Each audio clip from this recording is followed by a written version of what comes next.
Welcome, everybody, to another episode of the Tech Guys Who Invest podcast, where each week we teach you how to invest wisely and safely. In our recent episode, tgwipodcast.com/what's dash coming, we talk about what is coming. There's a lot of signs that are pointing to a crash, a correction, whatever you want to call it, something negative, a major negative event is happening. And it sounds like gloom and doom, and it makes us sound like alarmists, but that's not what we're trying to be. That's not who we are. What we want to do is give you as much objective information that's happening direct from sources like the CDC, for example. We're talking about the CDC ban on evictions, things of that nature. And if something is coming, you have to be ready, right? Knowledge is only part of the battle. But if you want to win the war on your financial journey, you have to take action. But you need to have focused action, because you can read a book on mobile home parks and then read a book on multifamily, then listen to a podcast on note investing. And the next thing you know a little bit about a lot, but you're nowhere closer to achieving your financial goal, which is why we want to revisit the investor identity. Yeah, that's great, Kevin. And what we get asked a lot is, how do I get started investing? Right? Where do I get started? And we'd like to talk about that and sort of unpack and describe the best place to get started there. We believe you should get started with clarifying your goals. That will really shape everything you do after that. You need to understand what your personal goals are, where you want to be in 2 years, 5 years, 10 years, 20 years. And if you can spend some time really doing that and clarifying that, then everything you do after that should align to those goals. So, what Kevin and I recommend you do is go through a little goal setting exercise. At a very minimum, carve out some time where you won't be interrupted. Get a sheet of paper and a pen, or if you prefer to do it electronically, maybe pull up your computer and really think through what your goals are and be very honest with yourself about what that is. Some people want to just have freedom of their finances, of their time, you know, to do what they want. Some people are pretty modest in what they want. I just kind of want a real simple lifestyle, and I don't want to have to work to pay my bills. Other people, they want to get more extravagant, right? They want the multi-million-dollar mansion on the water, and they want the Lamborghinis and the yachts and things like that. I mean, those are both goals, right? So figure out where you fit. Maybe you fit somewhere in the middle. And then once you've done that, now you can start to say, okay, what are steps I'm going to take to get there? And how does my real estate investing strategy tie into that?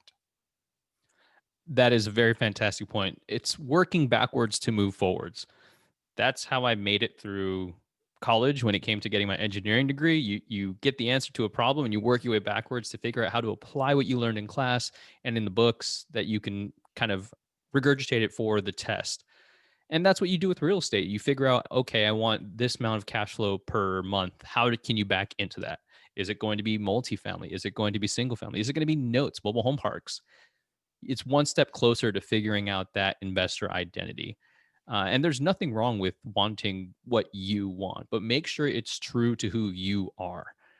Just because you see these investors that are flashing Lamborghinis, that are talking about quit your 9 to 5, never work a day in your life by buying assets, that is all good and well, but that might not be for you.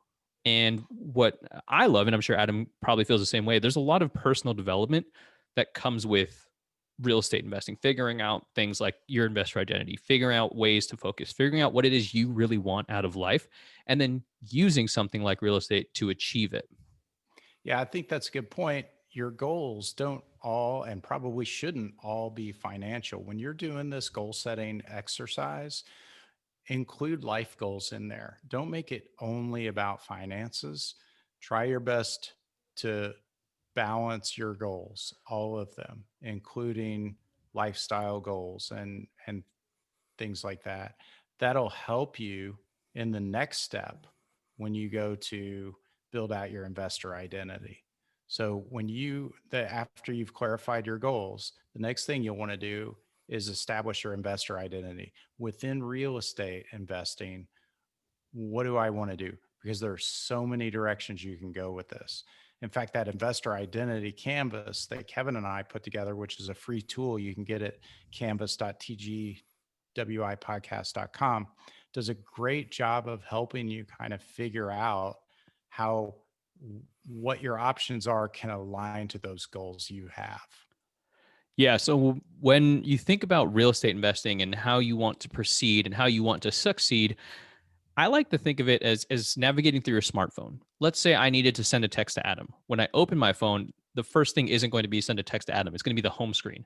And somehow along the way, I may get distracted, open up Instagram, open up Reddit, open up anything other than sending a text to Adam. But if I was focused, I knew exactly what I needed to do, then I would just select that app. That can happen in real estate. You can see all these different shiny objects and you will get lost, and people will effectively sell you because, they either have a course or they're trying to raise capital from you. That's normal within the real estate industry, but and you could be a passive investor. That could be your identity. There's nothing wrong with that.